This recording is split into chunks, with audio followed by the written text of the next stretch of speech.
네, 이번 G7 정상회의 가장 주목받는 인물이 됐죠. 젤렌스키 우크라이나 대통령 조금 전에 히로시마 공항에 도착했다고 합니다. 네, 젤렌스키 대통령 참석으로 러시아 제재와 우크라이나 지원 논의가 급물살을 탈 것으로 보입니다. 현지 특파원 연결해 보겠습니다. 김세호 특파원. 네, 도쿄입니다. 네, 젤렌스키 대통령이 예상보다 일찍 도착한 거죠? 네, 그렇습니다. 볼로디미르 젤렌스키 우크라이나 대통령이 조금 전인 오후 3시 41분쯤 히로시마 공항에 도착했습니다. 젤렌스키 대통령은 비행기에서 내린 뒤 성공한 경호를 받으며 차량을 타고 지금도 현재 이동 중에 있습니다.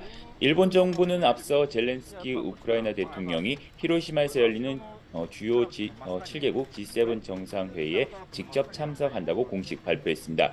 일본 정부는 젤렌스키 대통령이 이번 정상회의에 대면으로 참가하고 싶다는 강한 희망을 표명해 왔다며 정상회의 전체 의제와 일정을 신중하게 검토한 결과 최종일인 21일에 G7 정상과 젤렌스키 대통령이 우크라이나에 대한 세션을 개최하기로 했다고 밝혔습니다.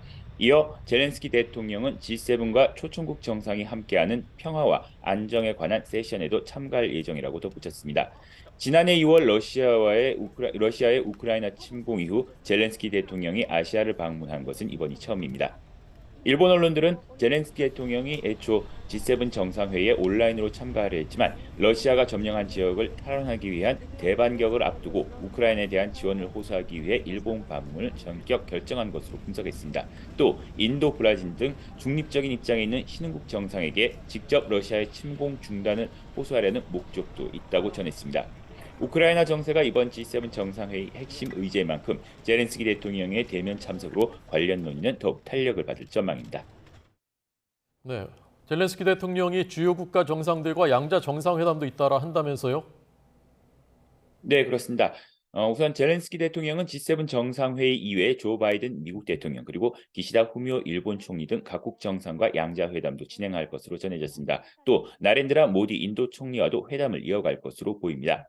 이런 가운데 조 바이든 대통령이 우크라이나 조종사의 F-16 전투기 훈련 계획을 승인한 만큼 양국 정상이 관련한 추가적인 논의가 어떻게 이어질지도 주목됩니다. 이 밖에 젤렌스키 대통령은 히로시마 평화 기념 자료관 관람과 위령비 헌화도 검토하고 있는 것으로 알려졌습니다. 지금까지 도쿄에서 전해드렸습니다.